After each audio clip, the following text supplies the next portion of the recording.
So hi, this is Vik and you are to my channel. तो भाई चलो करते हैं, वापस आते हैं अपनी सीरीज पे। तो सीरीज बन रही है कौन सी? कॉस्ट अकाउंटिंग की। सिंपल सा। चलिए, तो वो मैटर नहीं करता चाहे आप बीकॉम प्रोग्राम के स्टूडेंट हो, चाहे आप बीकॉम ऑनर्स के स्टूडेंट हो, बस आपका जो सेमेस्टर है वो सेकंड, फोर्थ या फिर सिक्स्थ में से होना चाहिए। आप आराम से ये सीरीज देख सकते हो।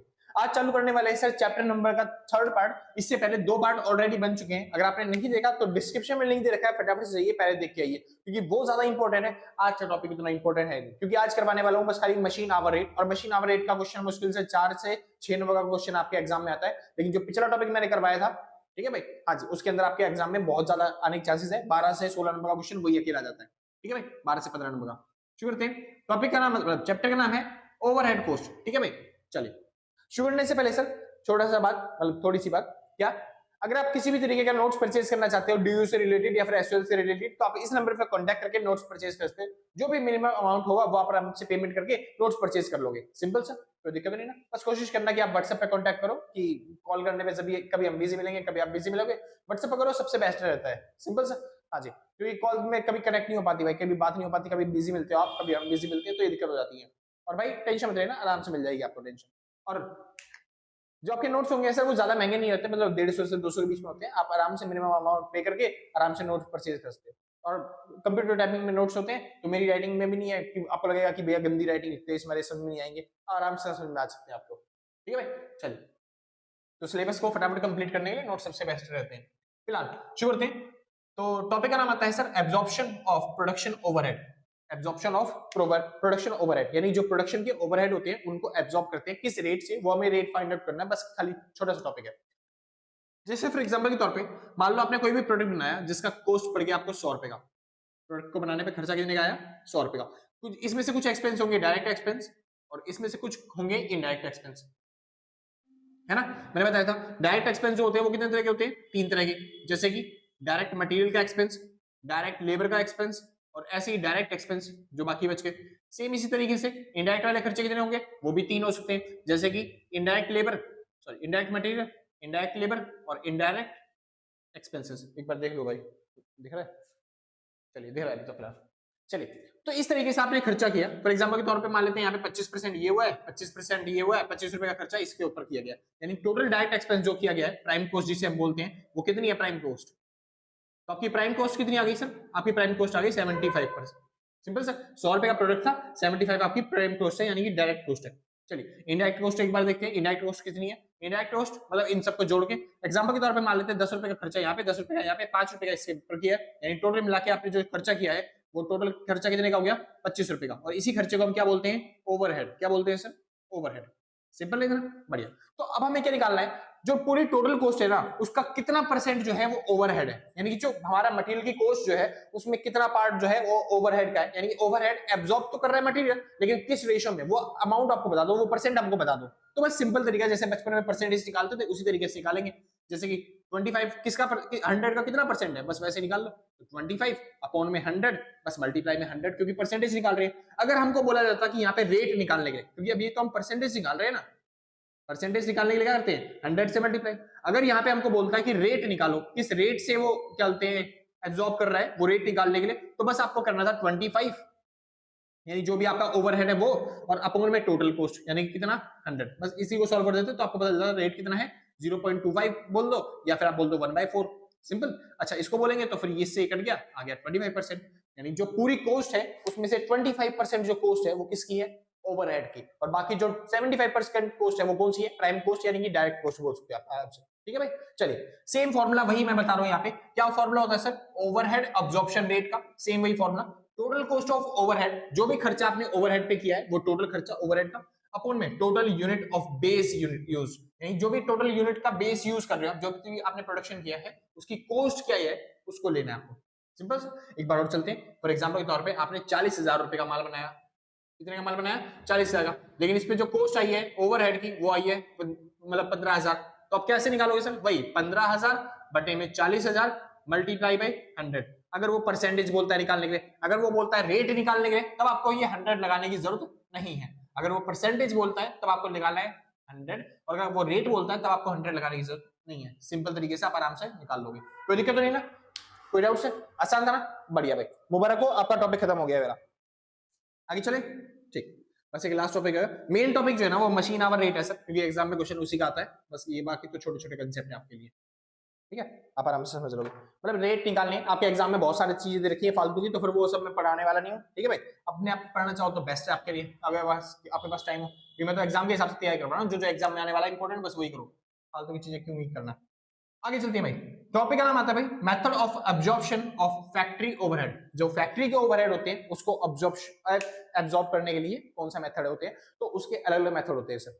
फैक्ट्री के जो ओवरहेड होते हैं उनको एब्जॉर्ब करने के लिए अलग अलग मेथड होते हैं, क्योंकि जो फैक्ट्री में ओवरहेड होते हैं ना सर, यानी कि जो फैक्ट्री के ऊपर खर्चे किए जाते हैं वो अलग अलग तरीके के खर्चे होते हैं, जैसे कि डायरेक्ट लेबर पे खर्चा, डायरेक्ट मटेरियल पे खर्चा, और उसके बाद डायरेक्ट एक्सपेंसेस भी होते हैं, तो अलग अलग तरीके के ओवरहेड है। अब उन अलग अलग तरीके के ओवरहेड के फॉर्मूले भी अलग अलग तरीके के होते हैं, लेकिन बेसिकली अगर ध्यान से समझोगे तो फिर बेसिक फॉर्मूला वही सेम रहता है। जैसे मैं बताता हूँ फॉर एग्जांपल के तौर पे, मैं किन की बात कर रहा हूँ, देखो मैंने बताया था एक डिपार्टमेंट होता है फैक्ट्री और एक डिपार्टमेंट होता है सर्विस डिपार्टमेंट। ये होता है हमारा प्रोडक्शन डिपार्टमेंट, ये होता है हमारा सर्विस डिपार्टमेंट। तो प्रोडक्शन डिपार्टमेंट में डायरेक्ट एक्सपेंस भी होते हैं, कुछ इनडायरेक्ट एक्सपेंस भी होते हैं। तो इनडायरेक्ट जो एक्सपेंस हुए उसका हमें निकालना है रेशियो, क्या बनता है हमारा सिंपल, जिससे कॉस्ट हमारी टोटल हाई है 100 रुपए में कितना परसेंट वो बनता है जो इनडायरेक्ट खर्चा किया गया है, केवल किसके ऊपर, प्रोडक्शन डिपार्टमेंट के ऊपर। पूरा ओवरहेड नहीं, केवल प्रोडक्शन डिपार्टमेंट के जो इनडायरेक्ट खर्चे हैं, प्रोडक्शन डिपार्टमेंट जो ओवरहेड है केवल वो, तो इस बार उसी की बात हो रही है सिंपल। तो करना क्या है, देखो सर सीधा जब भी कोई भी फॉर्मूला पूछ ले इनमें से, मतलब कि मेथड ऑफ एब्जॉर्प्शन, मतलब absorption of factory overhead, factory overhead के एब्जॉर्प्शन के लिए जो भी आपसे कोई फॉर्मूला पूछ ले तो आपको यही फॉर्मूला लगाने हैं, direct material, direct labour rate, direct machine hour rate, या फिर rate of per unit production. Simple sir, rate of per unit production, ये अलग है भाई, ये फॉर्मूला इसमें नहीं आएगा, मतलब इनके साथ नहीं है ये, ठीक है। चौथा फॉर्मूला अलग है इनसे बाकी से, rate of per unit production, ठीक है भाई। ये फॉर्मूला अलग है, बाकी सब फॉर्मूला के लिए बता रहा हूं, नॉर्मल सेम है सर। क्या, देखो मेन चीज आपको क्या चाहिए, अमाउंट ऑफ प्रोडक्शन ओवरहेड। जो भी आपने खर्चा किया प्रोडक्शन के ओवरहेड पे, मतलब जो भी आपने खर्चा किया प्रोडक्शन के ओवरहेड पे, उसको ऊपर लिखना है हमेशा ही। यहां पे भी फॉर्मूला क्या बनेगा, अमाउंट ऑफ प्रोडक्शन ओवरहेड। अगले में भी फॉर्मूला क्या बनेगा, अमाउंट ऑफ प्रोडक्शन मतलब ओवरहेड। सिंपल। नीचे क्या लिखना है, नीचे तीनों में सर सुनिए, यहां पे है डायरेक्ट मटेरियल रेट, तो आप नीचे लिख दोगे डायरेक्ट मटेरियल कॉस्ट। यहाँ पे डायरेक्ट लेबर रेट, तो यहाँ पे आप लिखोगे डायरेक्ट लेबर कॉस्ट। यहाँ पे है मशीन आवर रेट, तो यहाँ पे आप लिख दोगे मशीन आवर कॉस्ट। बस मल्टीप्लाई में 100, अगर वो परसेंटेज पूछ रहा है, अगर वो पूछ रहा है कि क्या लिख दिया मैंने, हाँ भाई इसका फॉर्मूला आगे लिख देता हूँ। यहाँ पे फॉर्मूला आ गया amount of production overhead upon में direct machine hour cost multiply में 100। अगर वो परसेंटेज पूछ रहा है, अगर वो खाली रेट बोल रहा है तो परसेंटेज मतलब 100 लगाने की जरूरत नहीं है। सिंपल सर, बस एक फॉर्मूला है छोटा सा, बस ये दो फॉर्मूले आप कर लो, आपको सब चीज कंप्लीट हो जाएगी। पहला प्रोडक्शन ओवरहेड, जो कि एक ही बार पूछा गया पिछले 10 सालों के अंदर, और ये वाला टॉपिक मुश्किल से मतलब कि 3-4 बार पूछा गया है, ठीक है, पास्ट ईयर्स में, तो फिर ये वाला टॉपिक इंपॉर्टेंट बन ही जाता है फिलहाल उसके लिए। उसमें से भी कौन सा टॉपिक पूछा गया, बस खाली 3-4 जो बोल रहा हूँ वो मशीन आवर रेट पूछा गया, इसके अलावा कुछ पूछा नहीं गया है। हाँ करवा दूंगा एक न्यूमेरिकल जिसके अंदर ये चारों टॉपिक आ जाएंगे, मगर मर्जी आपकी जैसे करना चाहो, ठीक है। फॉर्मूला वही है सबका, ऊपर क्या लिखना है, अमाउंट ऑफ प्रोडक्शन ओवरहेड सब में, बस नीचे जो चीज आपसे पूछी जा रही है उसको नीचे लिख दो, उसकी कॉस्ट। जैसे कि डायरेक्ट मटेरियल रेट पूछा जा रहा है तो डायरेक्ट मटेरियल कॉस्ट, आपसे पूछा गया डायरेक्ट लेबर रेट तो डायरेक्ट लेबर कॉस्ट, और नीचे पूछा गया मशीन आवर रेट तो आपको लिखना है मशीन आवर कॉस्ट। सिंपल से, बस मल्टीप्लाई में 100, अगर परसेंटेज बोलता है, परसेंटेज नहीं बोलता तो मल्टीप्लाई में 100 लगाने की जरूरत नहीं है। सिंपल से। अगला आता है rate of per unit production. Per unit production कितना हुआ वो बताना है। पर यूनिट प्रोडक्शन का रेट क्या है सर, जो भी आपकी टोटल कॉस्ट होगी, जो भी आपकी टोटल कॉस्ट होगी उसको डिवाइड कर देना है टोटल यूनिट से, जो भी आपने बनाई है, तो आपको निकल जाएगा per unit production. Simple sir, cost of per unit production या फिर rate of per unit production. अगर परसेंटेज में पूछता है तो मल्टीप्लाई में 100 लगा देना और खत्म टॉपिक। सिंपल सर, बहुत अच्छे, आपने बहुत सारी चीजें सीख ली। जो मेन टॉपिक आते हैं, मेन मुद्दे पे आते हैं, क्या हमें सीखना है मशीन आवर रेट, और आपका चैप्टर खत्म। मशीन आवर रेट सीखते साथ ही चैप्टर खत्म। सुनिए ध्यान से, तो कर लेते हैं सर चालू, ठीक है। मशीन आवर रेट, तो सर एक फॉर्मूला लगा दूंगा मैं, मतलब एक क्वेश्चन लगा दूंगा फटाफट से साइड में। देखो इसके लिए ना कुछ प्रैक्टिस करने की जरूरत नहीं है, आपने डेप्रिसिएशन सब चीज सीख रखा है, बचपन से सीखते आए हो, तो आपको पता है मशीनरी किस तरीके से होती है, किस तरीके से सब चीजें काम करती हैं। बस आप जैसे जैसे क्वेश्चन करते जाओगे आपका कंसेप्ट क्लियर होते जाएंगे धीरे धीरे। तो साइड में मैं क्वेश्चन लगा दूंगा, आप आराम से देख लेना इसी के ऊपर, ठीक है, तो समझ में आ जाएगा आपको सब चीज। क्या है, from the following information compute the machine hour rate in the respect of machine installed in the department. ठीक है सर, एक मशीन डिपार्टमेंट लगाई है, उस पर कितना खर्चा किया जा रहा है, बस आपको वो बताना है। चलिए अब देखिए मशीन के ना जो खर्चे होते हैं वो दो तरह के होते हैं, ठीक है। एक तो अगर देखो दो तरह के खर्चे होते हैं, एक तो वो खर्चा है बेसिकली अगर मशीन चल रही है तो हम भी हमें खर्चा करना पड़ेगा, तब तो फिक्स है कि हमें खर्चा करना ही करना है, क्योंकि मशीन चल रही है, प्रोडक्शन हो रहा है तो मशीन में कुछ ना कुछ टूट फूट आएगी, मशीन में रिपेयरमेंट कुछ ना कुछ लगेगी, मशीन का खर्चा होगा, सही सी बात है। लेकिन कई बार क्या होता है प्रोडक्शन नहीं हो रहा था फिर भी मशीन हमारे पास खड़ी हुई है, और मशीन खड़ी हुई है तब भी हमें क्या होता है उसकी पेमेंट करनी पड़ती है, उसके ऊपर खर्चा करना पड़ता है।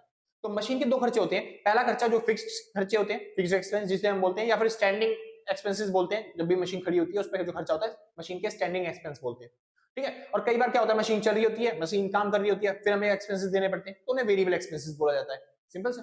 वो दोनों एक्सपेंसेस आपको निकालने हैं। सबसे पहले आप निकालोगे स्टैंडिंग एक्सपेंसेस, स्टैंडिंग एक्सपेंसेस या फिर स्टैंडिंग कॉस्ट, यानी मशीन खड़ी हुई है तब भी आपको क्या करनी पड़ रही है, पेमेंट करनी पड़ रही है, और वो भी कितनी पेमेंट करनी पड़ रही है वो निकाल रहे हैं। चलिए तो इसके लिए आप आराम से टेबल बना सकते हो, वैसे मैं टेबल बना नहीं रहा क्योंकि चलो बना ही लेता हूं। पर्टिकुलर यहाँ पे अमाउंट पूरे साल का, यहाँ पे ईयरली, और यहाँ पे पर आवर, सिंपल सर, क्योंकि पर आवर निकालना पड़ेगा आपको, ठीक है। तो सबसे पहले मैं डिटेल ईयरली लिखूंगा क्योंकि जो भी स्टैंडिंग खर्चे होते हैं वो ज्यादातर ईयरली दिए होते हैं, शुक्र है। सबसे पहले देखिए पहचानिए कैसे कैसे क्या है, कॉस्ट ऑफ मशीन, आपने मशीन खरीदी है 40,000 रुपए की, सिंपल से। दूसरा कह रहा है लाइफ ऑफ मशीन 10 ईयर, तो ये जो दे रखा है आपको कॉस्ट ऑफ मशीन और लाइफ ऑफ मशीन 10 ईयर, ये क्यों दे रखा है, ताकि आप आराम से डेप्रिसिएशन निकाल पाओ। तो एक बार डेप्रिसिएशन निकाल लेते हैं, सुनिए सर। डेप्रिसिएशन कैसे निकलता है, जो भी आपका होता है वैल्यू ऑफ असेट, यानी लाइफ जो मतलब असेट आपकी कितने की भी होती है, माइनस करते हैं उसमें से स्क्रैप वैल्यू, क्या माइनस करते हैं, स्क्रैप वैल्यू बटे में नंबर ऑफ ईयर, जितने साल तक आपको लगता है वो मशीन चलेगी, सिंपल से। और स्क्रैप वैल्यू की जगह कई बार रेजिडुअल वैल्यू भी बोल देता है, तो सेम ही बात रहेगी। और इसके अंदर इंस्टॉलेशन अगर आपने कोई करवाई है मशीनरी की, या फिर उस पर खर्चा किया है, रिपेयर पे खर्चे मतलब मशीन के पहली साल का, तो वो वैल्यू ऑफ एसेट के अंदर जुड़ जाता है। देखिए मशीन कितने की आपकी 40,000 की, देखिए कोई और एक्सपेंस कर रखा है आपने, मशीन को ठीक विक कराने में, मरम्मत करवाने पे कोई खर्चा किया है, चलिए जी मैंने क्वेश्चन पढ़ रखा है और मेरे को पता है कुछ नहीं कर रखा उसने खर्चा, ठीक है भाई। माइनस में स्क्रैप वैल्यू कुछ दे रखी है कबाड़ी के भाव में, कुछ मशीन की बेची 10 साल बाद, नहीं जी उसकी कोई वैल्यू नहीं है, तो मान लेते हैं कबाड़ी में 0 में जा रही है मशीन। नंबर ऑफ ईयर, कितने साल तक मशीन चलेगी हमारे साथ, तो मशीन चलेगी 10 साल तक, दूसरी लाइन में लिखा हुआ था, तो 40 से बस खाली 10 को काट देंगे तो आपका आ जाएगा 4,000। तो डेप्रिसिएशन हर साल कितने का लग रहा है, 4,000 रुपए का डेप्रिसिएशन लग रहा है, ये आपने निकाल लिया। और ये डेप्रिसिएशन कब लगता है, जब मशीन लगातार चल रही होती है तब डेप्रिसिएशन लगता है, सिंपल सर। मशीन अगर खड़ी हुई है तो फिर आपको उस पर डेप्रिसिएशन लगाने की जरूरत नहीं है, सिंपल, बहुत अच्छे। तो ये स्टैंडिंग एक्सपेंसेस में, स्टैंडिंग कॉस्ट के अंदर नहीं आएगा। आगे चलते हैं, वर्किंग आवर पर ईयर। अब देखो मशीन कितने साल तक चल रही है, मतलब एक साल के अंदर कितने घंटे काम करती है, तो वर्किंग आवर दे रखे हैं मशीन के 2200, लेकिन आप खुद देखो उसमें से including setup time of 200, machine 2200 मतलब 2200 घंटे तो चलती है, लेकिन खुद ही सोचो उसमें से ना 200 घंटे का जो है ना वो तो सेटअप टाइम है, मतलब मशीन जैसे वर्कर आते हैं तो मशीन सेटअप करते हैं कि उसके अंदर तेल वेल लगाना है मशीन चालू करने में, या फिर उसकी क्या बोलते हैं चालू करने की जो प्रोसेस होती है उसके अंदर गर्म, मतलब जैसे मान लो कई बार मान लो ऐसी मशीनें जो कि हीट वीट की जरूरत रहती है, तो फिर हीटर को गर्म होने में, पेपर रोल लगाने के अंदर उसके अंदर, समझ में, तो बहुत सारी चीजें इक्विपमेंट करना पड़ता है, ठीक है सर। मशीन चालू होने में भी 10-15 मिनट ले लेती है, ठीक है। तो वो जो 10-15 मिनट का टाइम जा रहा है, तो ऐसे करते रहते हैं पूरे साल के अंदर कितना टाइम चला गया, 200 घंटे चले गए। और मशीन टोटल पूरा साल कितने काम करी थी, 2200 घंटे का काम किया था, जिसमें 200 घंटे जो थे वो अनप्रोडक्टिव थे, जो कि प्रोडक्शन नहीं हो पाया, यानी प्रोडक्शन वाला जो टाइम था वो केवल कितने का था, 2000 घंटे का, सिंपल। चलिए आगे चलते हैं, प्रोडक्शन टाइम 2000 घंटे साल के अंदर। क्या है, पावर कंजम्पशन जो हो रहा है वो 10 यूनिट का हो रहा है पर आवर, और वो भी 1 रुपए पर यूनिट के हिसाब से, ठीक है। मतलब 1 यूनिट पर यूनिट के हिसाब से 1 रुपए का खर्चा है, यानी कि 1 घंटे में 10 यूनिट खर्चा होता है, 1 घंटे में 10 यूनिट खर्च होता है, और 1 यूनिट का कॉस्ट पड़ती है 1 रुपए, यानी कि पूरे घंटे का खर्चा कितना पड़ गया, 10 यूनिट के आसपास, ठीक है। 10 यूनिट का खर्चा है 1 घंटे में, तो 1 रुपए के हिसाब से कितना रेट पड़ गया, 1 घंटे में हमारा खर्चा होगा 10 रुपए का, सिंपल सर, पावर के ऊपर, बिजली के ऊपर। तो 1 घंटे का कितना खर्चा है, 10 रुपए का, याद रखना 1 घंटे का खर्चा है 10 रुपए के बराबर, सिंपल सर। चलिए, लेकिन नहीं, थोड़ी सी गड़बड़ है, 1 घंटे का खर्चा 10 रुपए नहीं है। सोचिए पूरे साल में हमने कितने घंटे चलाया मशीन को, पूरे साल में हमने चलाई है 2200 घंटे मशीन, ठीक है। और वो कह रहे हैं 1 घंटे में बिजली जो है वो 10 यूनिट खाती है, हमारी मशीन 1 घंटे में 10 यूनिट बिजली खाती है, तो 2200 घंटे में कितने यूनिट बिजली खाई होगी उसने, 10 रुपए के 10 यूनिट के हिसाब से, है ना भाई, तो इतनी यूनिट उसने बिजली खाई होगी, मल्टीप्लाई में रुपए, कितना खर्चा हो रहा है हमारा, ₹1 का खर्चा होता है हर किसी के हिसाब से। तो बस ये टोटल कॉस्ट आ गई जो हमने मशीन के ऊपर करी है, ये टोटल कॉस्ट क्या आ गई जो हमने मशीन के ऊपर खर्चा किया है। लेकिन आपको पता है जब भी हम इस टोटल कॉस्ट को निकालेंगे पर यूनिट के हिसाब से, तो पर यूनिट के हिसाब से निकालना पड़ेगा, मतलब सॉरी पर यूनिट कह रहा हूँ, हमें निकालना पड़ेगा मशीन आवर के हिसाब से। तो मशीन ने प्रोडक्शन कितने टाइम के लिए किया है, बस खाली वो तो 2000 घंटे के लिए काम करी है ना, तो बस 2000 घंटे का कॉस्ट निकालनी पड़ेगी। 2000 घंटे में हमने कितना खर्चा किया, ये था टोटल खर्चा। लेकिन वो जो टोटल खर्चा है हम किस में डिवाइड करेंगे, बस खाली 2000 से, क्योंकि मशीन कितने घंटे चल रही है हमारे साथ, बस खाली 2000 घंटे चल रही है। तो खर्चा तो हमने 2200 का पे किया था, क्योंकि मशीन 2200 के हिसाब से बिजली खा रही थी, क्योंकि जितने टाइम तक हम चला रहे मशीन तब तक वो बिजली खाएगी, जिस टाइम तक हम यूज भी कर रहे हैं, चालू भी कर रहे हैं मशीन, तो वो बिजली खाएगी। लेकिन एक्चुअल में जो खर्चा हुआ है 22 के हिसाब से हुआ है, लेकिन हमको जो आउटपुट मिला है वो 2000 के हिसाब से मिला है, इसलिए जो प्राइस भी निकालेंगे वो 2000 के हिसाब से निकाला जाएगा। सिंपल से, तो इस हिसाब से अगर निकालें तो 3 0 से 1 2 3 3 0 कट गई, और 22 के हिसाब से कर देंगे 2 से, मतलब ये हो गया 22 बटे में 2 और 2 कट गया 11, यानी जो खर्चा हो रहा है बिजली का वो कितना हो रहा है, 11 रुपए। ठीक है, 11 रुपए का खर्चा, और वो भी किस हिसाब से, हाँ जी 1 घंटे का, 1 घंटे का खर्चा कितना है, 11 रुपए, 11 रुपए पर आवर। सिंपल से, चलिए आगे चलते हैं थोड़ा सा और। क्या है, एनुअल रेंट दे रखा है आपको, हाँ जी सुनिए ध्यान से, ऊपर के जो खर्चे थे जैसे डेप्रिसिएशन हो गया, और उसके बाद हो गया पावर कंजम्पशन हो गया, ये तो खर्चे तब है जब मशीन चलेगी, अगर मशीन नहीं चलेगी तो पावर का खर्चा हमें देना भी नहीं, बिजली बिल देना भी नहीं, है ना भाई। चलिए, लेकिन ये जो खर्चा है ना sir, annual rent of the department, rent जो हमें देना, ये कौन सा खर्चा है, स्टैंडिंग खर्चा। अगर मशीनरी खड़ी हुई है तब भी वो जगह तो यूज कर रही है, उसका तो रेंट देना पड़ेगा हमें, है ना भाई। तो ये जो रेंट वाला खर्चा है ये हमारा डायरेक्ट खर्चा है, स्टैंडिंग खर्चा, फिक्स्ड कॉस्ट जिसे हम बोलते हैं। तो सबसे पहले आपको रेंट ही लिखना पड़ेगा, जो भी फिक्स्ड कॉस्ट होती है पहले उसको लिखते हैं। तो समझिए रेंट कितना दे दिया मैंने रेंट दिया है 20,000 रुपए, मैंने रेंट टोटल कितना दिया, 20,000 रुपए। चलिए उसके बाद अच्छा आगे चलते हैं थोड़ा सा, क्योंकि पूरा क्वेश्चन अभी पढ़ाने की भी गलती हो जाए। एनुअल इंश्योरेंस दे रखा है 1000 रुपए का, सैलरी दे रखा है सुपरवाइजर की कितनी, 5000 रुपए पर मंथ। ठीक है भाई, कोई दिक्कत नहीं है। ठीक है, आगे चलते हैं। कह रहा machine require chemical solution, machine को केमिकल सॉल्यूशन भी चाहिए which is replaced every month, जिसको हर महीने लगाना ही पड़ता है, मतलब मशीन चले चाहे ना चले आपको हर महीने केमिकल सॉल्यूशन लगाना पड़ेगा, यानी कि ये भी क्या हो गया, फिक्स खर्चा। Simple sir. दूसरा केमिकल का सॉल्यूशन, केमिकल सॉल्यूशन, और उस पे खर्चा कितना होता है, केमिकल सॉल्यूशन पे खर्चा होता है भाई, केमिकल सॉल्यूशन की कॉस्ट है 200 रुपए, तो 200 रुपए का खर्चा है हर महीने, यानी पूरे साल में कितना हो जाएगा, 12 से मल्टीप्लाई कर देंगे तो टोटल हो गया 12 दूनी 24, यानी 2400 रुपए खर्चा हो गया केमिकल सॉल्यूशन।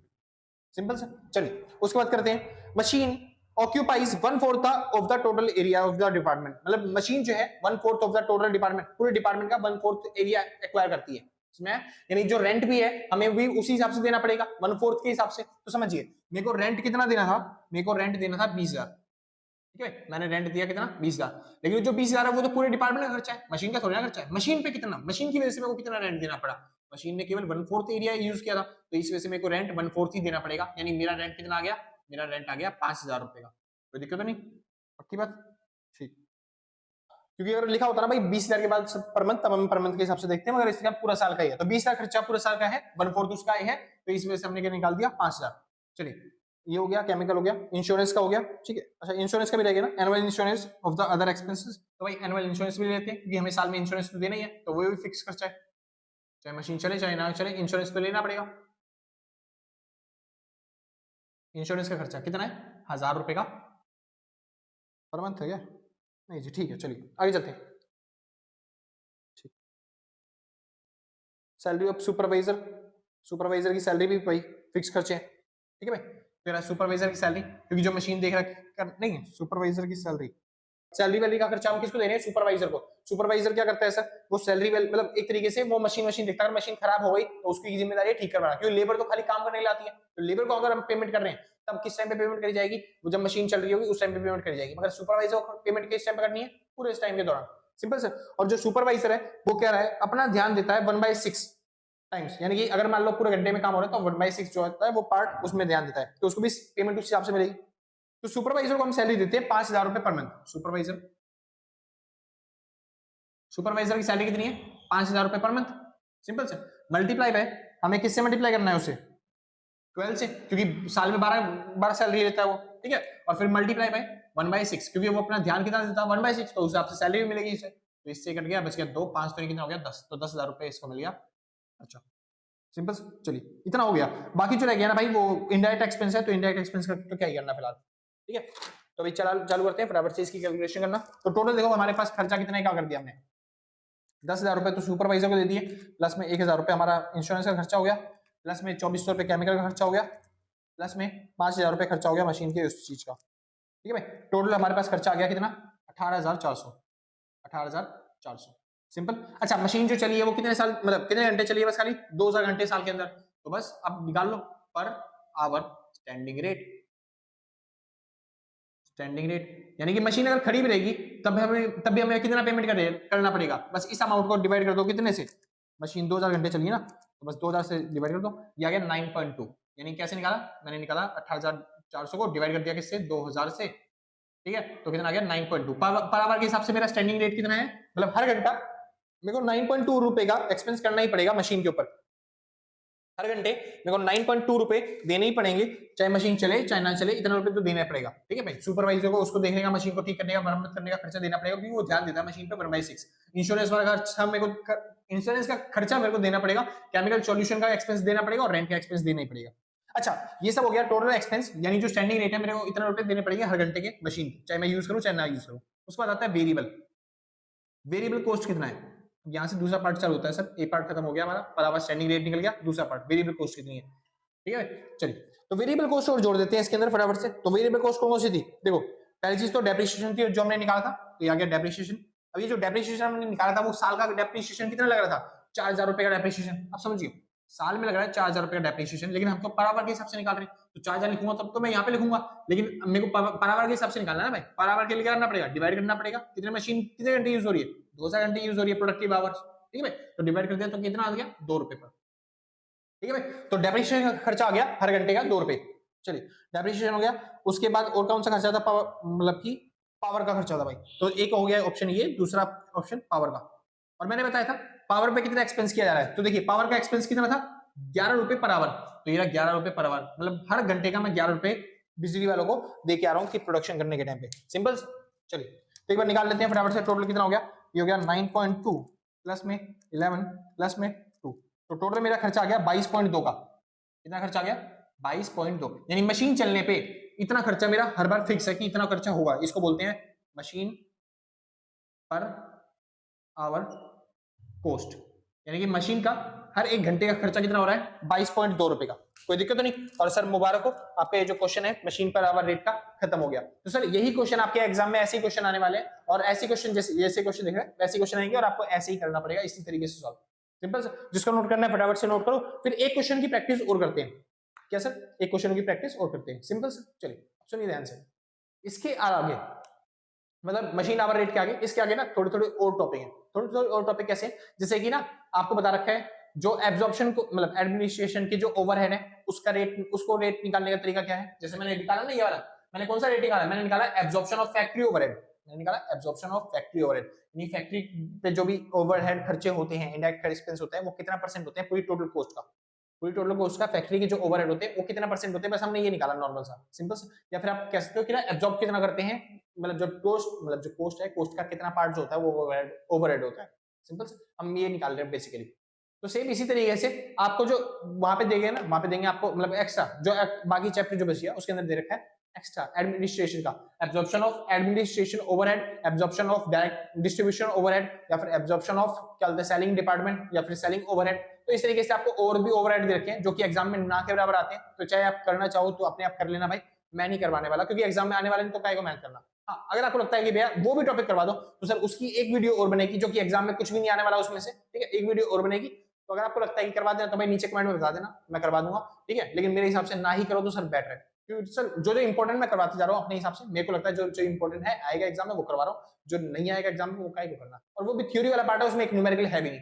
सिंपल सर, तो इसके एडवांटेज और डिसएडवांटेज तो कभी आते नहीं, इसलिए मैंने करवाया भी नहीं। बुक में दे रखे हैं, आप पढ़ना चाहो तो इसके एडवांटेज डिसएडवांटेज पढ़ लेना, वरना कोई जरूरत है नहीं। मेन चीज आपकी है जो टॉपिक करवा रहा हूँ वही कर लो, क्योंकि न्यूमेरिकल पक्का पक्का आते हैं और आपको न्यूमेरिकल ही करनी है। इसमें थ्योरी एक आधी दुखी आ गई तो बना के भी कर सकते हो आप आराम से, कोई दिक्कत तो नहीं ना। ठीक, चलिए एक क्वेश्चन और करते हैं मशीन आवर रेट का, और एक बार क्वेश्चन और कर लेंगे जिसमें ये सब चीजें निकालनी पड़ेंगी। डायरेक्ट मटेरियल रेट निकालना पड़ेगा, डायरेक्ट लेबर रेट निकालना पड़ेगा, ये वाला क्वेश्चन। तो दो क्वेश्चन करते हैं और आपका वीडियो जो है ये वाली फिनिश हो जाएगी। सिंपल से। अगर आपको वीडियो अच्छी लगी तो लाइक से सब्सक्राइब करके पक्का जाना, और आपने बेल तक रखा है तो सोचता हूं भाई सब दिल से गले जैसे गुर्दों से फेफड़ों से सही ज्ञान से थैंक यू आपको। ठीक है, और आपने पहले तो नहीं कर रखा तो कोई बात नहीं यार, कोई आपत्ति नहीं आ रही है, हम भी यही है आप भी हैं, मिलते हैं आपके एग्जाम के बाद। ठीक है भाई, अच्छा जी। तो एग्जाम के बाद क्या, अभी फिलहाल वीडियो कर रहे हैं भाई, वीडियो में मिलते हैं, ठीक है भाई। चलिए, हाँ भाई शुक्र है। चलिए फिर तो सर चालू करते हैं, फटाफट से अपने टॉपिक पे आते हैं, ठीक है सर। चलिए, तो मैं क्वेश्चन इधर उधर लगा दूंगा कहीं पे भी, तो आप देख लेना आप इसको, अगर यहाँ पे ना मिले तो डिस्क्रिप्शन में लिंक मिल जाएगा आपको क्वेश्चन का, ठीक है। वैसे तो यहीं पे लगा दूंगा इधर उधर। शुरू करते हैं सर, इसमें भी वही करना है, मशीन आवर रेट निकालना है। तो क्वेश्चन देखते हैं फटाफट से, क्या है इस साइड लगा दूं ना, ठीक, इस साइड ज्यादा बढ़िया है।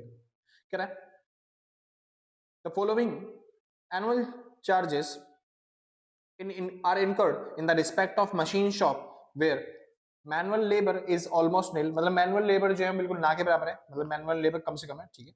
चलिए, बहुत अच्छी बात है, मशीनों से काम करवा रहे हो आप, ठीक है, लोग रोजगार नहीं दे रहे। And work in done is done by means of 5 machines, मतलब जो काम है वो 5 मशीनों के द्वारा किया गया है, यानी कि जो इसमें कॉस्ट दे रखी होंगी ना वो ज्यादातर वो 5 मशीनों की होगी, तो आपको कैलकुलेट करने आराम से कि एक मशीन की कॉस्ट निकालनी है, ठीक है सर, मशीन आवर रेट के लिए। चलिए, तो 5 मशीनों का हिसाब किताब दे रखा हुआ है यहाँ पे आपको, ठीक है। और ज्यादातर मशीनों की जो स्पेसिफिकेशंस है वो सिमिलर ही है, ठीक। क्या रहा है, आपको क्या करना है, रेट्स एंड मतलब सब चीज दे रखी है आपको। चलिए जी चालू करते हैं। क्या रहा, मशीन पर आवर रेट निकालना आपको, ठीक है सर। तो मैं फॉर्मेट देख लूं भाई, फॉर्मेट के हिसाब से दिख रहा होगा या नहीं दिख रहा होगा, ठीक है। ये लाइन दिख रही है, चलो दिख रहा है, बढ़िया, परफेक्ट। और एक लाइन हो रही है, ये दिख रही है, चलो दिख रही है, ठीक है। तो सर शुरू करते हैं। सबसे पहले यहाँ पे आएगा पर्टिकुलर, यहाँ पे आएगा अमाउंट, और यहाँ पे आएगा पर आवर, ठीक है। पर आवर के हिसाब से निकाल लेंगे अमाउंट वहां पे। फिलहाल यहाँ पे हमें निकालनी है फिक्स्ड कॉस्ट, जिसे हम स्टैंडिंग कॉस्ट भी बोलते हैं सर, ठीक है। स्टैंडिंग कॉस्ट यानी अगर मशीन खरीदेगी तब भी हमें कितना खर्चा करना पड़ेगा, उसको बोलते हैं हम स्टैंडिंग कॉस्ट। मशीन चलने की तो बात अलग है, मशीन खरीदने पे भी हमारा खर्चा होती जाता है, ठीक है सर। चलिए, तो एक बार छाट लो कि वेरिएबल कॉस्ट कौन से हैं और स्टैंडिंग कॉस्ट कौन से हैं, ठीक है भाई। तो आपके लिए क्वेश्चन आसान रह जाता है, तो मैं बता देता हूँ एक बार वेरिएबल कॉस्ट कौन से हैं और स्टैंडिंग कॉस्ट कौन से हैं। सबसे पहले रेट और मतलब रेंट और रेट्स, भाई रेंट मतलब मशीन खरीदेगी तब भी रेंट तो देना ही पड़ेगा, तो ये फिक्स्ड कॉस्ट हो गया आपके लिए, जिसका कैलकुलेशन अभी सबसे पहले करेंगे, ठीक है। डेप्रिसिएशन, डेप्रिसिएशन से जब मशीन चलती है तब उस पर डेप्रिसिएशन लगता है, वरना नहीं लगता, तो डेप्रिसिएशन आपके हो गया वेरिएबल कॉस्ट, ठीक है सर। और रिपेयर ऑफ मशीनरी, ये भी भाई फिक्स कॉस्ट है, क्योंकि मशीन रिपेयर तो होगी, मतलब खरीदे चाहे कैसे भी रहे, ठीक है भाई। चलिए, उसके बाद क्या रहा है, power consumption, power consumption sir variable cost है, ठीक है सर, क्योंकि जो पावर है वो उसी हिसाब से कंजम्पशन होगा। एक सेकंड भाई, डेप्रिसिएशन भी फिक्स्ड कॉस्ट ही होता है,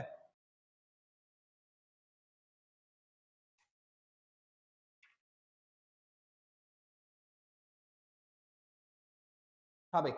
तो डेप्रिसिएशन भी फिक्स्ड कॉस्ट ही माना जाएगा सर, क्योंकि मशीन चले चाहे ना चले डेप्रिसिएशन लगता ही है उस पर, ठीक है।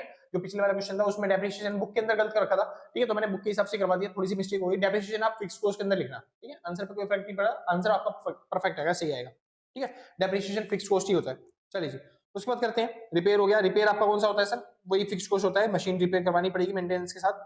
पावर कंजम्पशन क्या होता है, ये वेरिएबल कॉस्ट होता है, क्योंकि जितनी ज्यादा क्या बोलते हैं मशीन को यूज करोगे उतनी ज्यादा पावर का मतलब खर्चा आएगा, आपका बिजली बिल आएगा, है ना भाई, ठीक है। तो ये वेरिएबल कॉस्ट है, ठीक है, मीटर के हिसाब से जो कि देखा जाएगा।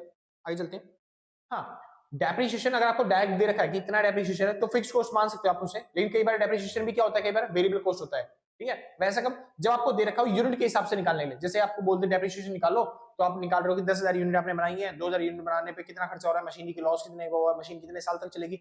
अगर आप इस तरीके से निकाल रहे हो तो आप एज्यूम कर सकते हो कि डेप्रिसिएशन जो है वो वेरिएबल कॉस्ट है, ठीक है। अगर आपको डेप्रिसिएशन डायरेक्ट ही दे दिया है जैसे कि 500 या फिर 1000, तब आप मान लेना उसे फिक्स्ड कॉस्ट है। जैसे पिछले वाले क्वेश्चन में हमने को निकालना पड़ा था डेप्रिसिएशन, तो हम मान लेते हैं वेरिएबल कॉस्ट है, क्योंकि हम निकाल रहे हैं तो चेंजेस हो सकते हैं डेप्रिसिएशन में, लेकिन जब उन्होंने पहले से ही दे रखा है डेप्रिसिएशन का अमाउंट इतना है, तो हम ये मान लेते हैं फिक्स्ड कॉस्ट हो गया वो, ठीक है भाई। चलिए आगे चलते हैं। यहाँ पे आ गया भाई इलेक्ट्रिसिटी चार्जेस, जो कि बता दिया शॉप का। अच्छा, शॉप का इलेक्ट्रिसिटी चार्जेस जो आपने लाइट बल्ब लगा रखा है इन सबका खर्चा, भाई मशीन काम करने पे तो इनका भी खर्च हो रहा है, मशीन चलाने पे इनका भी खर्च हो रहा है, ठीक है भाई। तो फिर ये भी आपका फिक्स्ड कॉस्ट में आ जाएगा, ठीक है। उसके बाद अटेंडेंट, अच्छा अटेंडेंट और सुपरवाइजर दो लोग होते हैं। अटेंडेंट जो मशीनरी को चला रहा है, मशीनरी को ऑपरेट करता है, तो अटेंडेंट पे जो भी खर्चा किया जाता है वो वेरिएबल कॉस्ट होता है, क्योंकि प्रोडक्शन करना है तो मशीन चलानी पड़ेगी, मशीन चलानी पड़ेगी तो अटेंडेंट को बुलाना पड़ेगा, तो वो मशीन चालू करेगा, तो वो होता है अटेंडेंट, यानी कि उस पर वेरिएबल कॉस्ट है। मशीन प्रोडक्शन होगा तब अटेंडर का खर्चा हुआ, मशीन का प्रोडक्शन नहीं करना में मतलब प्रोडक्शन नहीं करना तो फिर अटेंडर को बुलाने की जरूरत नहीं है, ठीक है भाई। अच्छा, और जो सुपरवाइजर होता है, सुपरवाइजर का खर्चा अलग होता है, सुपरवाइजर फिक्स्ड कॉस्ट में आता है, क्योंकि सुपरवाइजर क्या करता है, ओवरव्यू करता है, तो प्रोडक्शन से रिलेटेड तो है नहीं, लेकिन उसका काम ओवरव्यू का है, तो इस वजह से सुपरवाइजर का खर्चा क्या होगा, फिक्स्ड कॉस्ट। आगे चलते हैं, कह रहा है सन्ड्री सप्लाईज ऑफ लुब्रिकेंट, हमने लुब्रिकेंट सप्लाई करी है। लुब्रिकेंट मतलब जरूरत है मशीन के अंदर काम वाम की, रॉ मटेरियल की, मतलब कि सफाई वफाई की जरूरत है, कपड़े वपड़े हमने मंगा रखे हैं ताकि मशीन को साफ कर पाए ठीक से, तो फिक्स्ड कॉस्ट हो गया भाई। अच्छा, हायर परचेज इंस्टॉलेशन पेबल, मतलब हायर परचेज इंस्टॉलेशन, हमने कोई मशीन हायर परचेज के मेथड से खरीदी होगी, मतलब किस्तों में खरीदी होगी, तो उसके लिए आपको पेमेंट पे करनी पड़ रही है भाई, ये आपके इस टॉपिक के अंदर नहीं आएगा। मशीन आवर रेट के अंदर मतलब प्रोडक्शन करने के लिए जो मशीन चल रही है उस टाइम पे कितना खर्चा किया जा रहा है उसकी बात है। हायर परचेज तो अलग ही सिस्टम होता है, तो उसको इसके अंदर लिखना ही नहीं, मतलब ये गलती से दे दिया इन्होंने आपको पागल बनाने के लिए, इसके अंदर इंक्लूड कुछ नहीं करेंगे इसे, ठीक है भाई, इसको इग्नोर मार के चलना है। लास्ट टॉपिक कह रहा है machine is use 10 units of hour पर आवर, मतलब कि मशीन जो है वो 10 यूनिट्स बिजली खाती है, चलते हैं हर घंटे के अंदर। सिंपल सा, चलिए शुरू करते हैं फटाफट से। सबसे पहले फिक्स कॉस्ट के अंदर क्या क्या आइटम आते हैं। अच्छा, वेरिएबल कॉस्ट इसमें मैंने क्या क्या बताई, देखिए वेरिएबल कॉस्ट बस खाली दो बताइए, पहली चीज पावर और दूसरी चीज अटेंडेंट, बस ये वेरिएबल कॉस्ट है अभी क्वेश्चन के अंदर, बाकी सारी चीजें क्या हो गई फिक्स कॉस्ट। तो फिक्स कॉस्ट के हिसाब से चलते हैं फटाफट से। तो सबसे पहली चीज आती है sir rent and rates. Rent and rates यहाँ पे चालू करता हूँ, पहला रेंट, मैं छोटे से छोटा लिख देता हूँ, रेट्स नहीं लिखा मैं सीधा ताकि जल्दी हो जाए क्वेश्चन। रेंट एंड रेट्स क्या है, appropriation of the floor, floor के हिसाब से आपको रेंट एंड रेट बांटना पड़ेगा, फ्लोर के हिसाब से दे रखा है भाई 4800 का तो दे रखा है, लेकिन फ्लोर भाई कुछ दे ही रखा डिपार्टमेंट वाइज, बस आपको ये पता है कि जो आपको रेंट देना है वो कितना देना है 4800 का, और ये जो 4800 है वो एक मशीन का रेंट है, नहीं जी पूरी पांचों मशीन का, तो एक मशीन का रेंट कितना होगा, बस खाली 5 से डिवाइड कर दो इसको, है ना भाई, 5 से डिवाइड करेंगे तो कितना हो जाएगा भाई 4800 को कर लेते एक बार, तो 4800 डिवाइड बाय 5, तो आपका आंसर आ गया भाई 960, तो एक मशीन का खर्चा हो गया 960 रुपए का, किसका, रेंट देने का। चलिए बात आती है डेप्रिसिएशन, ये थोड़ा सा अच्छा टॉपिक होता है डेप्रिसिएशन का, हर बार जब भी आता है डेप्रिसिएशन निकालना पड़ता है। क्या है डेप्रिसिएशन ऑन ईच मशीनरी 500, ये फिक्स कॉस्ट दे रखा है तो फिर आपको निकालने की जरूरत नहीं है, वरना ये वेरिएबल कॉस्ट के अंदर आता, तो हर मशीनरी पे कितना डेप्रिसिएशन लग रहा है 500, पहले मशीन के हिसाब से ही दे रखा है इन्होंने, तो आपको डिवाइड करने की जरूरत नहीं है इसको, ठीक है भाई, हर मशीनरी का दे रखा है ना, ईच मशीनरी लिखा हुआ है। फिलहाल तीसरा भाई आपका जो क्वेश्चन है वो मैं इससे लगा दूंगा, ठीक है ना भाई, ठीक, चलिए मतलब लगाइए होगा फिलहाल तो आपके लिए। Repair and maintenance of 5 machine, 5 machine का रिपेयर और मेंटेनेंस का खर्चा है आपका, तो मेंटेनेंस लिख देते हैं, मैं रिपेयर लिख देता हूँ, ठीक है, तो आपने रिपेयर का खर्चा किया है 5 मशीनरी पे कितने का 1000 रुपए खर्चा किया है, तो एक मशीनरी पे कितना किया होगा 5 से डिवाइड कर लो, आपको पता चल गया, यानी 200 रुपया खर्चा हो गया रिपेयर पे, ठीक है, रिपेयर एंड मेंटेनेंस 200। चलिए इसके बाद पावर है वो तो वेरिएबल कॉस्ट के अंदर आएगा। Electricity charges of shop, shop की इलेक्ट्रिसिटी चार्ज है, तो चौथा ऑप्शन इलेक्ट्रिसिटी ऑफ शॉप, कितने खर्चा है भाई 540 का। अब ये जो 540 का खर्चा है वो तो पूरी मशीन मतलब पूरी शॉप पे हुआ है, जिसके अंदर हमारे पास 540 मशीनरी है, तो डिवाइड कर देंगे 5 से, एक मशीन का खर्चा आ जाएगा हमारा निकल के, ठीक है भाई, तो कितना आ गया, ये आ गया 108 का, सिंपल सर। चलिए इसके बाद आपको दे रखा है अटेंडेंट, ये तो वेरिएबल कॉस्ट के अंदर आ गया, छोड़ दो। सुपरवाइजर मतलब सुपरविजन, सुपरविजन का खर्चा, तो सुपरविजन का कितना खर्चा है देखो, for the supervision for 5 machines is in the shop there are 1 supervisor, खर्चा सैलरी का कितना है 250 पर मंथ, तो भाई 250 पर मंथ है, मतलब कि वो पूरा खर्चा कितना लेता है सुपरवाइजर, सुपरवाइजर लेता है 250 रुपए, 12 महीने के कितने हो गए, मतलब पूरा साल का खर्चा कितना हो गया उसका 250 को मल्टीप्लाई कर दो 12 से, लेकिन जो खर्चा लेता है वो 5 मशीनरी को देखने के लिए ले लेता है, तो हर एक मशीनरी का खर्चा निकालने के लिए करना पड़ेगा 5 से डिवाइड करना पड़ेगा, एक बार कर लेते हैं, 5 से डिवाइड कर दिया तो भाई 25 को 50 आ गया, 12 पंजे कितना हो गया 60, यानी कि 600 रुपए खर्चा हो गया एक मशीनरी में सुपरवाइजर का। चलिए जी उसके बाद देखते हैं भाई sundry supplier such as lubricant, और इन सब का सप्लायर है भाई, तो इसने सप्लाई किया, तो चलिए छठा पॉइंट चलते हैं सन्ड्री सप्लायर।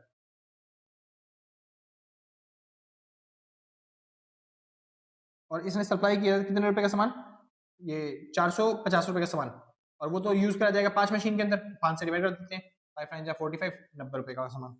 उसके बाद भाई हायर परचेज उसको इग्नोर मारो, मशीन यूज 10 यूनिट्स ऑफ क्या बोलते हैं आवर्स पर आवर, मतलब 10 यूनिट यूज करती है बिजली का वो हर एक घंटे में, ठीक है सर। चलिए ये हमारा हो गया ना हमारे हिसाब से, हाँ जी फिक्स कॉस्ट का सारा सामान हो गया, तो हमारी टोटल फिक्स कॉस्ट आ जाएगी यहाँ से, ठीक है भाई, तो आगे फिक्स कॉस्ट जो कि कितनी आ गई देख लेते एक बार, ठीक है भाई, ये गया 960 जमा में 500 जमा में 200 जमा में 108 जमा में 600 जमा में 90, तो टोटल हो गया 2458, सिंपल से। तो भाई आपकी फिक्स्ड कॉस्ट आ गई इतनी, अब चालू करते हैं टॉपिक का नाम आता है वेरिएबल कॉस्ट। ठीक है भाई। तो बात आती है किसकी, वेरिएबल कॉस्ट की। हाँ भाई, तो वो आपकी फिक्स्ड कॉस्ट आ गई इतनी। अब चालू करते हैं वेरिएबल कॉस्ट। तो वेरिएबल कॉस्ट के अंदर मैंने बताया था बस खाली दो ही चीज आपको लिखनी है। पहली चीज इलेक्ट्रिसिटी या फिर जिसको हम पावर बोलते हैं, ये पावर कंजम्पशन कितना है। दूसरा अटेंडेंट का एक्सपेंस, अटेंडेंट ने कितना खर्चा किया है, मतलब अटेंडेंट पे कितना खर्चा हुआ है। शुरू करते हैं फटाफट से। सबसे पहले करते हैं sir power consumption. Power consumption कितना हुआ है तो सुनिए ध्यान से। पावर पे देख लो कितना खर्चा किया गया है। तो दिख रहा है पावर कंजम्पशन हुआ है 3000 रुपए का। तो टोटल पावर पे खर्चा किया हमने 3000 रुपए का। ये टोटल खर्चा है जो हमने किया। लेकिन ये आप खुद बताओ, ये जो खर्चा है ये 5 मशीन ने किया या फिर एक मशीन ने किया। आज भैया 5 मशीन ने किया है, तो हमें एक मशीन का निकालना पड़ेगा। तो एक मशीन का निकालने के लिए बस खाली 5 से डिवाइड कर दिया, कितना हो गया 5 से 30 यानी 600 रुपए का खर्चा। यानी टोटल खर्चा जो एक मशीन ने किया है, क्या बोलते हैं किसके ऊपर, पावर के ऊपर, वो कितने का है, वो 600 रुपए का है। चलिए जी, तो पावर कंजम्पशन आ गया हमारा 600 रुपए। कोई दिक्कत तो नहीं, परफेक्ट। चलिए, वो कह रहा है भैया पर यूनिट निकालो। पर यूनिट निकालने के लिए आपको डिवाइड करना पड़ेगा पावर आवर से, यानी कि पूरे साल के अंदर कितने घंटे वो मशीन चलती है। ठीक है भाई। और वो निकालने के लिए सर आपको कैलकुलेशन करनी पड़ेगी थोड़ी सी। तो चालू करते हैं, पर आवर निकालते हैं मशीन का, मतलब कि पर आवर निकालने नहीं, मतलब कि साल में कितने मशीन चलती है, मशीन आवर, मशीन आवर निकालते हैं कि साल में कितने घंटे मशीन चलती है। तो समझिए मशीन साल में कितने घंटे चलती है वो कैसे निकलेगा। मान लेते हैं मशीन जो है वो साल में इतने घंटे चलती है, मशीन आवर, मतलब मान लेते हैं मशीन जो है वो साल में x घंटे चलती है। ठीक है सर, हमको टोटल खर्चा दे रखा है ना मशीन का, मशीन पे टोटल खर्चा हमने कितने का किया 600 का। वो खर्चा कैसे किया होगा वो निकाल रहा हूं मैं। तो मशीन मान लेते हैं x घंटे चलती है, ठीक है, x घंटे चलने की वजह से उसको उसका बिजली बिल भरना पड़ता होगा। एक घंटे में कितनी यूनिट होती है उस हिसाब से इन्होंने दे रखा है, एक घंटे में कितनी यूनिट होती है 10 यूनिट। तो अगर मैं इसको यूनिट में चेंज करना चाहूं तो क्या करना पड़ेगा, मेरे को यूनिट से मल्टीप्लाई करना पड़ेगा। तो बस x घंटे वो चलती है उसको यूनिट से मल्टीप्लाई कर दो, फिर उसके बाद मल्टीप्लाई कर दो जो उसका मशीन का चलने का रेट है उससे, तब आपका टोटल खर्चा आ जाता है निकल के। बस वही कर रहा हूं मैं, x को मल्टीप्लाई करना है किससे, यूनिट से। यूनिट कितनी होती है 10, मल्टीप्लाई में रेट, रेट कितना दे रखा था इन्होंने मशीन को चलाने का, बिजली का बिल कितना था रेट 0.5 पैसे भाई, ये था 0.05 पैसे। ठीक है भाई, चलो बराबर में 600। अब इसको सॉल्व कर लो उधर ले जाके, तो x की वैल्यू कितनी आ जाएगी 600 डिवाइड बाय 10 मल्टीप्लाई में 0.05। चलिए जी, पॉइंट हटेगा यहाँ पे क्या आ जाएगा 100।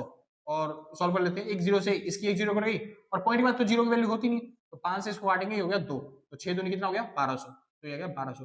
यानी मशीन कितने घंटे चल रही है, टोटल x की वैल्यू कितनी है 1200 घंटे मशीन चलती है।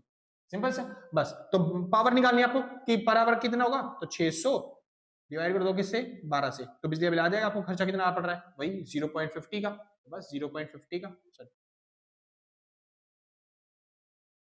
इतना ही है, हाँ जी इतना ही है, सिंपल सा। अरे घंटे का मशीन का खर्चा कितना पड़ रहा है 0.5 का, यानी 50 रुपए का। सिंपल सा, 50 रुपए नहीं सॉरी 50 पैसे का, इतना ही था ना। हाँ ठीक है, क्योंकि 10 यूनिट यूज कर रहे हैं अब नॉर्मल इस तरीके से सकते हो भाई, क्योंकि देखो 0.05 तो उसका खर्चा था यूनिट के हिसाब से, और एक घंटे में कितनी यूनिट चलती है मशीन 10 घंटे, मतलब 10 यूनिट चलती है मशीन, तो 10 से मल्टीप्लाई कर दो इसको तब भी आपका आंसर आ जाएगा। सिंपल से आगे चलते हैं। फिलहाल अटेंडेंट निकालना है सर, अटेंडेंट पे कितना खर्चा किया आपने, तो अटेंडेंट कहां गया, ये रहा attendant. There are 2 attendants of क्या बोलते हैं 5 मशीन, 5 मशीन के ऊपर 2 अटेंडेंट है। चलो 2 अटेंडेंट को हमने कितना पैसा देता दिया है निकाल लेते हैं। They are each paid 60 per month, हर एक बंदे को हम 60 रुपए दे रहे हैं, वो भी पर मंथ। सोचिए हम 60 रुपए दे रहे हैं एक बंदे को, तो 2 बंदों को कितना देंगे, हाँ जी 2 से मल्टीप्लाई कर देंगे, और उसके बाद हर महीने दे रहे हैं तो पूरे साल का कितना देंगे, तो 12 से मल्टीप्लाई कर देंगे। ये आ गया टोटल खर्चा जो हमने उस अटेंडेंट पे किया। और वो जो अटेंडेंट है वो मशीनरी को संभाल रहे हैं पूरे टाइम, हाँ जी, तो मशीन को संभाल रहे हैं पूरे टाइम। तो मशीन कितने घंटे चल रही है साल में, वो तो 1200 घंटे चल रही है, यानी हर घंटे का कितना खर्चा आ जाएगा 1200 से डिवाइड कर देंगे, तो पूरा निकालना तो पूरा मल्टीप्लाई कर देना, और अगर बराबर निकालना है तो 1200 से डिवाइड कर देना। जैसे कि 60 मल्टीप्लाई में 2 मल्टीप्लाई में 12, तो अगर मैं टोटल खर्चा निकालूंगा तो आ जाएगा टोटल 1440। लेकिन अगर मैं इससे पूछा जाए कि पर आवर कितना है, तो डिवाइड कर देंगे इसको कितने से 1200 से, तो 1200 से डिवाइड करते के साथ ही आपका आंसर आ जाएगा 1.2। तो 1.2 के हिसाब से आप क्या कर रहे हो, उसके ऊपर खर्चा कर रहे हो। सिंपल से एक बार देख लो फिर दोबारा से, कभी गड़बड़ हो जाए। टोटल थे 60 रुपए और उसके बाद 2 अटेंडेंट थे, और चलते हैं टोटल खर्चा कितना किया था 1200। अरे हाँ भाई, मशीनें भी जो 5 थी ना, तो एक ये टोटल खर्चा पूरे उसके थे ना, मतलब कि ये तो जो टोटल खर्चा निकाला है उसका निकाला है भाई। मशीनें 5 थी तो 5 से डिवाइड भी करना पड़ेगा उसको, ठीक है भाई, क्योंकि एक मशीन का निकालना है ना मैं तो 60 मल्टीप्लाई बाय 2 मल्टीप्लाई बाय 12, ये आ गया टोटल खर्चा जो मशीन को पिक किया गया 60 मल्टीप्लाई बाय 2 मल्टीप्लाई बाय 12, ये टोटल खर्चा आ गया जो मशीनों पे किया गया, बस इसको डिवाइड करना है किससे, 5 से, तो आ जाएगा 288। तो 288 का खर्चा है भाई जो हम टोटल कर रहे हैं एक मशीन के ऊपर, और उसको अगर डिवाइड कर देंगे 1200 से तो आपको आ जाएगा पर आवर का खर्चा एक मशीन का, यानी कि 0.24 का। Simple sir. चलिए अच्छा 1200 तो हमने निकाल लिया ना मशीन आवर, तो बस इसको भी डिवाइड कर दो पर आवर, ये पर यूनिट ये भी निकाल जाएगा, यानी कि 2458 डिवाइड बाय 1200, तो आपका आ गया पर यूनिट का कितना, मतलब मशीन आवर से डिवाइड कर दिया, इसको डिवाइड करना किससे, मशीन आवर से, कितना आपका आ गया 2.048 2.048। Simple sir. ये आगे तो 333 चल रहा है मगर राउंड ऑफ करके आपका ये आंसर आ गया। Simple sir. चलिए अब इसको फटाफट से सॉल्व कर लेते हैं और आपका टोटल मशीन आवर रेट आ गया, ये मशीन आवर रेट, यानी मशीन को चलाने पे टोटल खर्चा कितना हो रहा है आपका पूरे उसमें, वो निकाल लेते हैं। प्लस में 0.5 और प्लस में 0.24, तो आपका हो गया भाई, ये हो गया 2.7883 बार। ठीक है भाई, ये 33 चलता जा रहा है, कोई दिक्कत नहीं। हाँ जी, तो ये आ गया आपका मशीन आवर रेट, और सर इस तरीके से आप आराम से सॉल्व कर लोगे क्वेश्चन जो भी होगा। सिंपल, बहुत अच्छे। अब सर दूसरा क्वेश्चन कर लेते हैं जो मैंने बोला था पिछले वाला टॉपिक, ठीक है।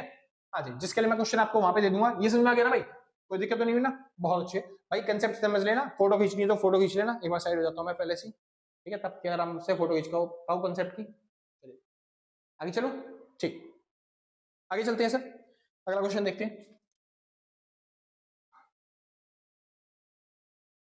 ठीक है भाई। बाकी तो जरूरत नहीं है, इधर में हो जाएगा अगला। शुरू करते हैं। क्वेश्चन वहां पे लिखा हुआ उस साइड सर, क्या है, the production department of a factor ठीक है, factor furnishing the following information for the month of October. October के मंथ की कुछ इंफॉर्मेशन दे रखी है आपको। मटेरियल यूज कितना किया है, 54,000 रुपए मटेरियल यूज दे रखा है आपको। डायरेक्ट वेजेस दे रखे हैं आपको 45,000 रुपए। लेबर आवर वर्क दे रखा है 36,000 रुपए, मतलब 36,000 घंटे काम किया लेबर ने, ठीक है। चलिए, hour of machine operation, machine ने कितने घंटे काम किया, तो 30,000 घंटे। और उसके बाद ओवरहेड चार्जेबल टू डिपार्टमेंट, मतलब टोटल ओवरहेड जो डिपार्टमेंट का चार्जेबल है वो 36,000 है। बढ़िया भाई, तो समझिए ध्यान से, आपको निकालना क्या है इसके अंदर, दे दे क्या इन्फॉर्मेशन। हाँ जी, देखा लास्ट में आपको निकालना है। सबसे पहले calculate the overhead chargeable to the job by the following method. आपको अलग मेथड से निकालना है ओवरहेड, मतलब ओवरहेड चार्जेबल, ठीक है, कितना ओवरहेड चार्ज किया जाएगा। क्या है, direct material cost method, direct material cost method. तो इसके अंदर सबसे पहले क्या आता है, जो भी टोटल आपका ओवरहेड होता है, अमाउंट ऑफ ओवरहेड जो भी होता है, उसको डिवाइड कर देना किससे, डायरेक्ट मटेरियल कोस्ट से। सिंपल सर, ये बताया था। परसेंट में निकालना है तो मल्टीप्लाई में 100 कर देंगे बस खाली। ओवरहेड का खर्चा कितना बताया था मैंने आपको, देखो लास्ट में लिखा हुआ था overhead chargeable to the department, कितना, 36,000। सिंपल सर, बढ़िया। उसको डिवाइड कर देना है किससे, जो भी आपको चाहिए था। जैसे डायरेक्ट मटेरियल कॉस्ट चाहिए थी, तो डायरेक्ट मटेरियल कॉस्ट कितनी है, देखो सबसे ऊपर लिखा हुआ है 54,000, ठीक है भाई। तो बस आपका आ गया आंसर, ठीक है भाई, बस इतना सब था, सिंपल सर। हाँ जी, बस मल्टीप्लाई में 100 कर दोगे तो परसेंटेज भी आ जाएगा। अगर आपको परसेंटेज नहीं निकालना तब भी वैसे निकाल लो सकते हो आप आराम से। तो 36,000 डिवाइड बाई 54,000, 54,000, तो आपका आंसर आ गया कितना, 0.66। मल्टीप्लाई में 60 वो कर दोगे तो 66 2/3%। सिंपल, खत्म आपका क्वेश्चन। चलिए जी, ये हो गया। अब दूसरा क्या निकालना है, बी पार्ट। बी पार्ट निकाल लेते हैं। क्या रहे निकालने के लिए, लेबर आवर रेट। तो सर लेबर आवर रेट निकालने के लिए है, तो फॉर्मूला क्या है, वही ओवरहेड ऊपर लिखना है और लेबर आवर कॉस्ट जो होगी वो नीचे लिखनी है, मल्टीप्लाई में 100। अगर परसेंट में बोला तो, लेकिन इसमें नहीं बोला, ऊपर वाले में था परसेंटेज, नीचे वाले में जो है परसेंटेज नहीं है, तो बिना परसेंट का करना है इस बार। चलिए जी, तो लेबर ओवरहेड कितना था आपका, वही 36,000, ठीक है भाई। और लेबर आवर कॉस्ट कितनी है भाई, लेबर आवर कॉस्ट देख लो सर, जो तीसरे नंबर पे लिखी है वैसे। लेबर आवर वर्क कितने घंटे काम किया उन्होंने 36 घंटे काम किया, मतलब 36,000 घंटे काम किया बस। तो इससे कट गया आपका आंसर कितना आ गया, 1। ठीक है सर, खत्म ये भी। तीसरा पार्ट कर लेते हैं सर। तीसरे पार्ट में क्या कह रहे हैं निकालने के लिए, मशीन आवर रेट। तो जी मशीन आवर रेट, वो भी हम वही निकाल रहे थे, मशीन आवर रेट। तो कैसे निकाला, टोटल मशीन पे देखो, टोटल ओवरहेड कितना था, टोटल ओवरहेड वही 36,000 था। टोटल खर्चा जो भी होता है उसके ऊपर मशीन आवर से डिवाइड करना है। तो मशीन आवर देखो कितने हैं, मशीन कितने घंटे चल रही है, तो मशीन घंटे चल रही है 30,000, तो 30,000 से इसको डिवाइड कर देना बस खाली, आपका ये भी खत्म हो जाएगा। तो 30,000 से डिवाइड करोगे तो ये हो जाएगा 1.2। ठीक है भाई, तो आ गया इसका रेट। तो यहाँ पे आपने सॉल्व किया, बस ये परसेंट में था, बाकी दोनों परसेंटेज में नहीं थे। अच्छा, इसके अलावा दूसरा थोड़ी सी और इन्फॉर्मेशन दे रखी है कैलकुलेट करने के लिए। क्या है, for the executing the department during the period of the relative information was as under, मतलब थोड़ी और इन्फॉर्मेशन दे रखी है आपको। Material used for an order, मतलब कोई एक ऑर्डर है डिपार्टमेंट के पास जिसके लिए उनको ये सब चीजें यूज करनी पड़ रही है, ठीक है। तो मटेरियल यूज किया उन्होंने 6,000 का, डायरेक्ट मटेरियल यूज किया है 3,200 के, लेबर आवर वर्क किया है 3,200 का, मतलब लेबर ने काम किया 3,200 घंटे काम। आवर ऑफ मशीनरी ऑपरेशन कितना है 2,400 घंटे, ठीक है। क्या है, calculate the overhead chargeable to the job of by the following method. इन मेथड से चलते हैं, जो ओवरहेड है वो कितना चार्ज किया जाएगा वो आपको कैलकुलेट करना है। चलिए सर, वो भी पर मतलब उस एक प्रोडक्ट के ऊपर। चलिए जी सॉल्व कर लेते हैं। 66.66% था, या फिर 2/3 भी लिखते हो इसको, 2/3%। ठीक है भाई, चलो सेम यही टॉपिक है, बस आपको ये वैल्यू देखनी है और आप आराम से निकाल पाओगे। जैसे कि हाँ जी, तो ये था direct material cost method.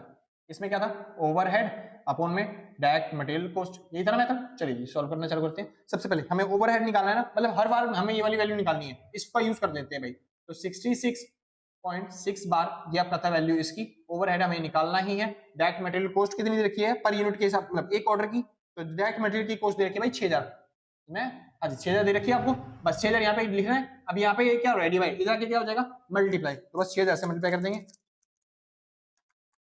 6000 multiply by 66.6666 और डिवाइड बाय 100, तो ये हो गया भाई आपका आंसर आ गया, मतलब 4000 ही मान लो एक तरीके से कि आपका आंसर आ गया कितना 4000, ओवरहेड आ गया आपका खत्म। दूसरा क्वेश्चन कर लेते हैं सर इसी का, भाई लेबर आवर रेट का। तो लेबर आवर रेट में ऊपर लिखते हैं ओवरहेड और नीचे लिखते हैं लेबर आवर कॉस्ट, कितना खर्चा हुआ लेबर आवर पे। चलिए तो इसका आंसर था 1 बराबर में ओवरहेड हमें निकालना है लेबर आवर का। चलिए जी, और क्या बोलते हैं लेबर आवर कितना देखा, कितने घंटे काम किया उन्होंने, 3200 घंटे काम किया, तो बस इसको इधर लाके मल्टीप्लाई करेंगे तो 3200 आ गया आपका ओवरहेड कॉस्ट, जो कि लेबर आवर की वजह से आया। चलिए तीसरा कर लेते हैं, ठीक है, हर डिपार्टमेंट का निकालना था ना मेरे को, कितना ओवरहेड चार्जेबल है। ठीक है, अगर मशीन आवर रेट, चलिए जी मशीन आवर रेट, इसका फॉर्मूला क्या था, वही ओवरहेड बटे में मशीन आवर कॉस्ट, सिंपल से मशीन आवर कॉस्ट। तो कितनी थी इसकी वैल्यू 1.2 आई थी। ठीक है भाई, तो ऊपर लिख दिया ओवरहेड, नीचे लिख दिया मशीन कितने घंटे काम कर रही थी भाई 2400 घंटे काम कर रही थी, तो 2400। अब इसको इधर ले जाके क्या कर देना है, बस खाली मल्टीप्लाई, तो 2400 का मल्टीप्लाई करना है, 2400 मल्टीप्लाई बाय 1.2, तो आपका आंसर आ गया भाई 2880, ये आ गया आपका ओवरहेड हर एक क्या बोलते हैं प्रोडक्ट का। ठीक है भाई, वेरिएबल का, सिंपल सा, जो आपकी एक प्रोडक्ट मतलब एक जो उसका है ऑर्डर का, इतना ओवरहेड हर उसके हिसाब से चार्ज किया जाएगा, सिंपल सा। चलिए तो मुबारक हो सर, इस तरीके से आपके क्वेश्चन आने वाले हैं और आपने ये जो चैप्टर है पूरे तरीके से खत्म कर लिया। मैं फिर बता दूं भाई, इसके अलावा भी थोड़े बहुत टॉपिक रह रहे हैं जो कि आपके एग्जाम में नहीं आते और मैं करवाने वाला भी नहीं। अगर आप जिज्ञासु हो, अगर आप पढ़ने की इच्छा रखते हो, तो फिर आप वो टॉपिक खुद करोगे, वो आप पे डिपेंड करता है, क्योंकि थ्योरी वाला टॉपिक है और मैं उतने लोड लेता नहीं उसके अंदर। ठीक है, एग्जाम में आने वाला भी नहीं, थोड़े बहुत फॉर्मुले हैं, सेम इस तरीके से फॉर्मुले आपको करने हैं, जो भी उस मेथड के फॉर्मुले हैं। एग्जाम में करो चाहे मत करो, अगर आपको लगता है कि मेरे को वीडियो बनानी चाहिए तो आप कमेंट में बता देना, मैं वीडियो बना दूंगा, मेरे लिए कोई दिक्कत नहीं होगी। लेकिन ये है कि ना ही करोगे तो फिर कोई फर्क नहीं पड़ेगा उससे, क्योंकि जो एग्जाम में आने वाले वो मैंने बता दिए, 2 क्वेश्चन इसके करवा दिए ताकि आप अच्छे तरीके से काम कर पाओ। 1-2 क्वेश्चन आप खुद प्रैक्टिस कर लोगे तो ज्यादा बेटर रहेगा, सिंपल सा। चलिए, अगर किसी को नोट्स परचेज करना है तो आप इस नंबर पर कॉन्टैक्ट करके नोट्स परचेज कर सकते हो, सिंपल। ठीक है, तो बस आज के लिए बस खत्म, और आपका पूरा चैप्टर वाला खत्म हो चुका है। अब इसके बाद चालू करेंगे अगला चैप्टर जो भी है। ठीक है, आज के लिए बस नहीं, मिलते हैं कल सेम टाइम सेम जगह, और टाटा बाय बाय। जिसको नोट करना है भाई आराम से नोट कर लिया, कदे बाद में बोल लो कि नोट नहीं करना दिया। ठीक है, बाय बाय।